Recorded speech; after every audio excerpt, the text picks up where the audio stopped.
Hi cinephiles. ரொம்ப நாள் கழிச்சு ஒரு வீடியோ. 2 மாதம் ஆச்சு தியேட்டருக்கு போயிட்டு. தக்லீஃப்க்கு அப்புறம் இன்னைக்கு தான் போயிட்டு கிங்டம் பார்த்துட்டு வந்தேன். ஸோ இன்றைக்குமே வந்துட்டு கிங்டம் எனக்கு என்னென்னா, படம் அனௌன்ஸ் ஆனதுலேருந்து இந்த படத்து மேலே எனக்கு ஒரு நம்பிக்கை இருந்துகிட்டே இருந்தது. தேவரகொண்டாவுக்கு இது ஒரு கம்பேக்காக இருக்குன்னு சொல்லிட்டு ஒரு ஃபேன் ஆஃப் தேவரகொண்டாவா இந்த படம் பார்க்கணும் அப்படின்னு எனக்கு மைண்டில் இருந்துகிட்டே இருந்தது. இதுவரையும் நான் ட்ரை பண்ணி ஏகப்பட்ட படங்கள் எதுவுமே பார்க்க முடியல, ஃபினான்ஷியலாக கொஞ்சம் பிரச்சனை இருந்ததுனால. ஸோ இன்னும் பிரச்சனை கொஞ்சம் இதாகலை. ஸோ முடிச்சுட்டு சேனல் ரெசியூம் பண்ணுவேன். ஸோ இப்போதைக்கு கிங்டம் பார்த்துட்டேன் அப்படிங்கிறதுனால இது கிங்டம் ரிவ்யூவாக போடலாம் அப்படின்னு சொல்லிட்டு வந்திருக்கேன். ரொம்ப நாள் ஆயிடுச்சு.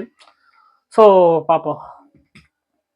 கிங்டம் பேசிக்காக பார்த்தா இந்த படம் வந்துட்டு நிறைய கதைகள், இந்த படத்தை நீங்கள் சும்மா பார்த்தீங்க அப்படின்னா நிறைய கதைகள் உங்களுக்கு தெரியும். இது வந்துட்டு இந்த மாதிரி படங்கள் வந்துட்டு ரொம்ப புதுசாலாம் கிடையாது. படம் வந்துட்டு ரொம்ப புதுசான கதையை எடுத்துகிட்டு வந்துட்டாங்க அப்படிலாம் கிடையவே கிடையாது. ரெட்ரோ, அதுக்கப்புறம் கேஜிஎஃப் மாதிரி, அதுக்கப்புறம் நிறைய இந்த மாதிரி நிறைய படங்கள் வந்துட்டு ஞாபகம் வர செய்யும். தி சூசன் ஒன் அப்படிங்கிறது, மருஜன்ம எடுத்து வர்றது, மகதீரா, நிறைய படங்கள் வந்துட்டு ஞாபகத்துக்கு வரதா செய்யுது. பட் அதனால இந்த படம் வந்துட்டு நல்லா இல்லாமல் இருக்கா அப்படின்னு கேட்டால் கண்டிப்பாக கிடையாது. பெஸ்ட் எவர் ஆக்ஷன் ட்ராமா அப்படின்னு சொல்லலாம். படத்துடைய டோன் வந்துட்டு ஆக்ஷன் ட்ராமா பேலன்ஸ் ஆயிருக்குன்னு தான் சொல்லணும். ஒரு பக்காவான பேலன்ஸ் வந்துட்டு பண்ணியிருக்காங்க. படத்தோடைய அனௌன்ஸ்மெண்ட்ல இருந்தே அந்த ப்ரொமோஷன்ஸ்லயும் கூட இப்ப நிறைய படங்கள் வந்துட்டு ஒரு சாதாரண ஒரு படத்தை எடுத்துட்டு ஏதோ ரொம்ப பெருசா ஏதோ ப்ரொமோஷன் பண்ணிட்டு இருப்பாங்க. போய் பார்த்தா படம் ஒண்ணுமே இருக்காது. ஆர் இப்ப வந்துட்டு சில ஒரு நார்மலான ஒரு நல்ல படம் தான் எடுத்திருப்பாங்க, பட் டீசென்டான படமா இருக்கும்.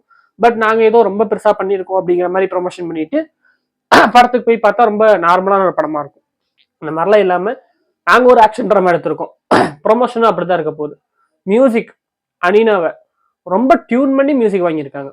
அனினாவுடைய வழக்கமான மியூசிக் மாதிரி தான் இருக்கு. பட் அது வந்துட்டு ஏதோ ஒரு இடத்துல ஒரு வித்தியாசம் தெரியுது. ஸோ இந்த படத்துக்கு அனினா ஒரு ஸ்பெஷல் ட்ரீட்மெண்ட் போட்டிருக்காரு அப்படின்னு சொல்லிட்டு.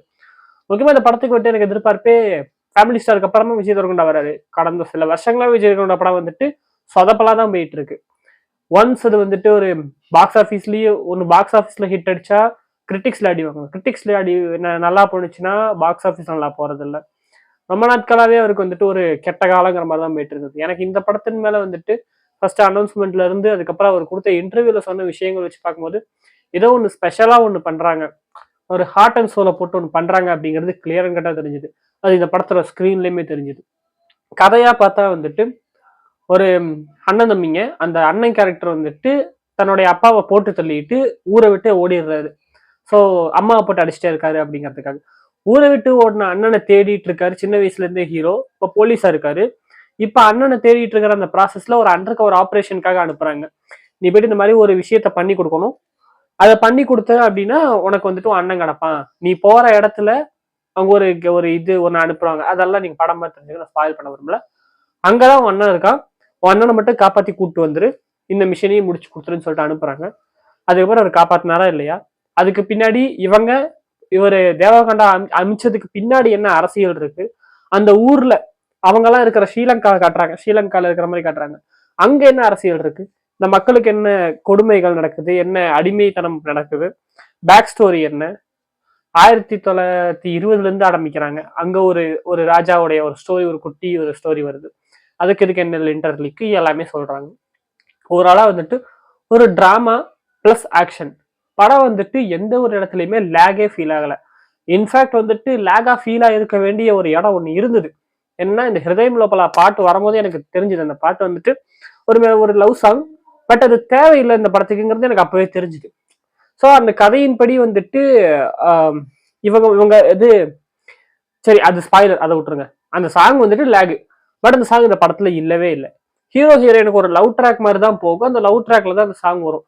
அந்த சாங்கே இந்த படத்துல இல்லை. ஸ்டார்டிங்ல அந்த பாட்டை வச்சிருக்காங்க, பட் எடுத்துட்டாங்க. ஸோ அப்பவே அவங்களோட இது வந்துட்டு தெரியுது, இது எந்த ஒரு வகையிலையும் படத்தை லேக் ஆக்கிட கூடாது அப்படிங்கிறதுக்காக தான். படம் வந்துட்டு ஸ்டார்டிங் டு எண்டு பக்காவான ஒரு ஆக்ஷன் படம், டிராமா கலந்துருக்கு. முக்கியமா வந்து நிறைய சீக்வன்ஸ் வந்துட்டு ரொம்பவே ஹார்ட் வந்துட்டு, அதாவது ஒரு ஃபைட் சீனை பார்த்து அழுகிறது அப்படிங்கிறது நான் சில படங்கள் இருந்திருக்கு, புதுப்பேட்டை மாதிரி சில படங்கள் இருந்திருக்கு. பட் ஃபைட் சீனை பார்த்து அதை பார்த்து அழுகிறது அப்படிங்கிறது எங்க நடக்கும் அப்படின்னா உள்ள ஒரு டிராமா இருக்கணும். டிராமா இருந்தாதான் அந்த ஃபைட் சீன் பார்க்கும்போது நமக்கு அழுகும். அது இந்த படத்துல இருந்தது. அண்ணனே வந்துட்டு தம்பியை குத்துறான் கத்தியில, ஆனா அவனுக்கு தெரியாது அது தம்பின்னு சொல்லிட்டு. அப்ப அவன் ரிவீல் பண்றான் அண்ணன் அவன் தம்பி அப்படிங்கும் போது அங்க இருக்கிற ரியாக்ஷன்ஸ் அது ஒரு இதாகுது. கிளைமேக்ஸ்ல வர ஃபைட், இந்த மாதிரி நிறைய இடங்கள் அந்த எமோஷனல் வந்துட்டு நல்லாவே சூப்பரா பண்ணியிருந்தாங்க. இந்த டிராமாங்கிறது பயங்கர சூப்பரா இருந்துச்சு. படத்துல அந்த பிடிச்சதே அந்த டிராமா தான். அனினாவோட மியூசிக் சொல்லவே தேவையில்லை, பயங்கரமான மியூசிக். ஸோ அனினா வந்துட்டு பேக்ரவுண்ட் ஸ்கோர்ஸ், இப்ப சாங்ஸ் அண்ட் மெயின் தீம் எலகேலாக அதெல்லாம் நார்மலான அனினாவுடைய ஜோன்ல இருந்துச்சு. பட் பேக்ரவுண்ட் ஸ்கோர் இது அனினாவுடைய ஜோனே கிடையாது. அனினா வந்துட்டு மொத்தமா வேற மாதிரி ஒண்ணு பண்ணியிருக்காரு. இதுல இருக்கிற இந்த பேக்ரவுண்ட் ஸ்கோர்ஸ் எல்லாமே வந்துட்டு ஓஎஸ்டி காதல கேட்டு வைப் பண்ற ஓஎஸ்டிஸ் கிடையாது, கதைக்கேற்ற ஓஎஸ்டி. அதுவுமே அனினாவோட ஜோன்லயே இல்லை, மொத்தமா வேற மாதிரி இருந்துச்சு. புது ஃபிளேவரா நல்லா இருந்துச்சு அனினாவோட மியூசிக்லாம். தேவரகுண்டா தலைவர் வந்துட்டு இதுக்காக ஒரு லுக்கெல்லாம் மாத்தி பயங்கரமா ஹார்ட் அண்ட் சோரை போட்டு நடிச்சிருக்காரு. அவரு தான் இந்த படத்தை வந்துட்டு தூக்கி நிறுத்துறதுன்னு சொல்லலாம். அவரால் தான் இந்த படமே வந்துட்டு இப்படி நிக்குது. அவருதான் அவருதான் இந்த படத்துல வந்துட்டு ஒரு பெர்ஃபெக்டான இது. இவரை தவிர வேற யாருமே சூப்பரா இந்த மாதிரி பண்ணியிருக்க முடியாது இந்த கேரக்டரை. சத்யதேவ் அவர் அண்ணன் கேரக்டர். சத்யதேவ் வந்துட்டு இதுக்கு முன்னாடி நான் அவரை எந்த படங்களையும் பார்த்ததில்லை. மேபி படங்கள்ல பார்த்துருப்பேன், பட் எனக்கு தெரியாது அவரை, இவர் சத்யதேவ் இந்த ஆக்டர் அப்படின்னு சொல்லிட்டு தெரியாது. இதுல ஃபர்ஸ்ட் டைம் ஓப்பனிங் சீக்வன்ஸ்லேயே வந்துட்டு ஒரு ஒரு நல்ல ஒரு இது இருந்துச்சு. கேரக்டரா ஒரு சூப்பரா நடிச்சிருந்தாரு. படத்தோட எண்டு வரையுமே அவர் வந்துட்டு சூப்பரா நடிச்சிருந்தாரு. அண்ட் சிலதெல்லாம் உங்களுக்கே தெரியும், நீங்க படம் பார்க்க போறதுல நீங்க நிறைய இடத்த ப்ரெடிக்ட் பண்ணிடுவீங்க. அது வேணா அந்த படத்தோட ஒரு மைனஸ்ன்னு சொல்லிட்டு சொல்லலாம். ரொம்ப ஈஸியான ஸ்டோரி தான், நீங்க ப்ரெடிக்ட் பண்ணிடலாம், இதுதான் நடக்க போகுது, இதுதான் நடக்க போகுது, இப்படி இப்படி போகுதுன்னு சொல்லிட்டு ப்ரெடிக்ட் பண்ணிடலாம். பட் எந்த ஒரு இடத்துலையுமே இப்போ ஒன்று காட்ட போறேன் பாடுறான்னு சொல்லிட்டு ரொம்ப பெருசா இது பண்றது இல்லை. அதே மாதிரி அவன் எப்படிப்பட்டவன் தெரியுமா, அந்த பில்டப்பும் கிடையாது. ரொம்ப ரொம்ப சிம்பிளா ஒரு மாதிரி அப்படியே கொண்டு போறாங்க. அந்த அரசியல், அந்த ஊர் அரசியல் இதெல்லாம் அப்படியே போகுது. ரைட்டா, அந்த சோசன் ஒன், மறுஜென்மம் இதுவுமே இருக்கு. அண்ட் இந்த படம் வந்துட்டு என்னதான் ஒரு தெலுங்கு படமா இருந்தாலும் எனக்கு என்னமோ இது மோர் ஆஃப் ஒரு தமிழ் படம் மாதிரி தான் ஃபீல் ஆனிச்சு. ஏன் அப்படின்னா இது நான் தமிழ் வெர்ஷன்ல தான் பார்த்தேன், பட் எனக்கு தெரிஞ்சுது நிறைய தமிழ் டைலாக்ஸ் தான். ஏன்னா கதைப்படியே பார்த்தாலே இது வந்துட்டு ஒரு ஸ்ரீலங்கால நடக்கிறதுனால ஸ்ரீலங்கன் தமிழ் பேசுற கேரக்டர்ஸ் தான் அங்க இருக்காங்க. படத்தோடைய கொஞ்சம் போர்ஷன் மட்டும் தான் ஆந்திரால வருது.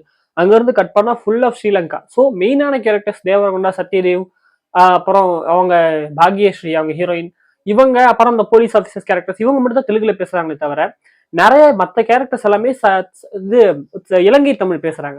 வில்லன் கேரக்டர்ஸ் வந்துட்டு ப்ராப்பர் தமிழ் கேரக்டர்ஸ், அந்த மாதிரி ஒரு இலங்கை தமிழ் கேரக்டர்ஸ், அவங்க தான் வில்லன் கேரக்டர்ஸ். அவங்க வந்துட்டு பேரே சரவணன், ஒடையப்பன் அப்படின்னு சொல்லிட்டு அந்த மாதிரி பேர் தான்.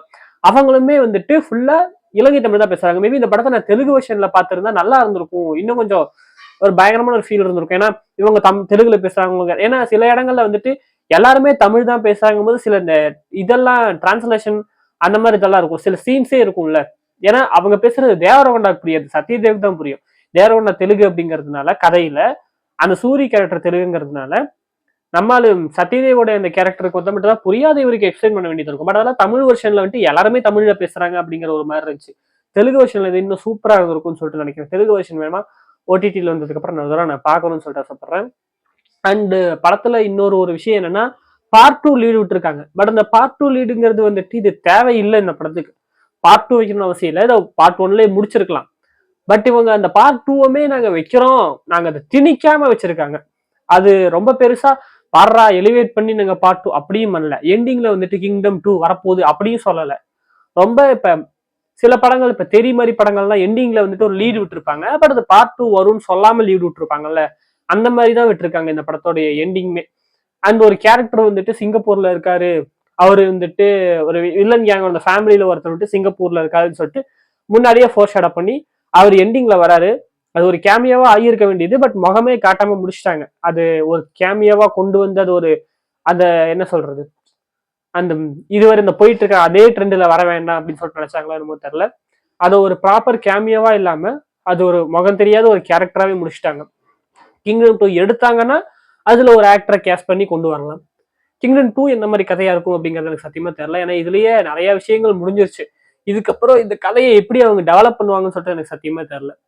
பார்க்கலாம். 90ஸ்ல தான் செட் பண்ணியிருக்கிறதுனால பவுண்டரிஸுமே இருக்கு. ரொம்ப பெருசா பயங்கர சம்பவங்கள் அப்படின்னு சொல்லிட்டு பண்ண முடியாது, அதுக்குள்ளதான் பண்ண முடியும்.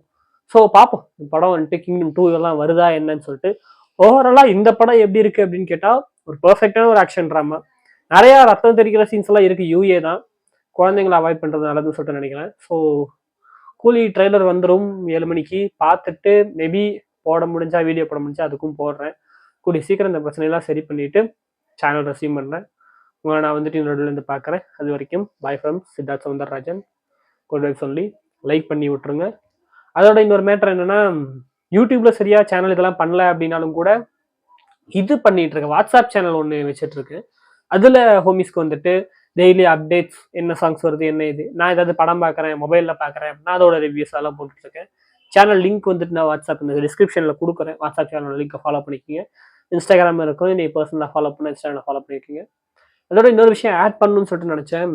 இந்த அனிமலுக்கு வந்துட்டு நேஷனல் அவார்ட் கொடுத்ததை பத்தி ஒரு பெரிய கான்ட்ரவர்சி போயிட்டு இருக்கு. இந்த படத்துக்குலாம் நேஷனல் அவார்டுன்னு சொல்லிட்டு. பட் நேஷனல் அவார்டு அப்படிங்கிறத விடுங்க, பட் அனிமலே ஒரு நல்ல படம் தான் என்னை பொறுத்த வரையும். இருக்கிற சில விஷயங்கள் வந்துட்டு கான்ட்ரவர்சியா இருந்தாலும் என்னை பொறுத்த வரைக்கும் ஒரு நல்ல படம் தான். நான் ஏன் சொல்றேன் அப்படிங்கிறது உங்களுக்கு டவுட் வரலாம். ஏன்னா எனக்கு தோணுன விஷயம் வந்துட்டு இன்னொரு நபருக்கும் தோணி இருக்கு, விஜய் வரதராஜனுக்கும் தோணி இருக்கு, டெம்பிள் மங்கீஸ்க்கு. ஸோ அவரோட வீடியோ வந்துட்டு உங்களுக்கு ஒரு கிளாரிட்டி கொடுக்கலாம். அவர் விஜய் வரதராஜ் சேனல்ல ஒரு வீடியோ போட்டிருக்காரு.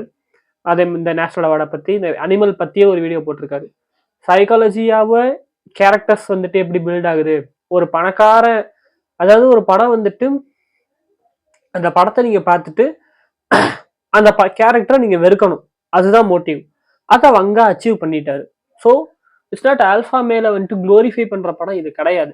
என்னை பொறுத்தவரையும் இப்படி இருக்காதீங்கடா அப்படிங்கிற ஒரு சொல்ற படம் தான் இந்த படம் அனிமல் எனக்கு. ஸோ இன்னும் கொஞ்சம் கிளாரிட்டி நான் ஒரு மாதிரி சொல்றேன், ரொம்ப நாள் ஆயிடுச்சு இல்லை, அதனால சரியா சொல்ல வரல.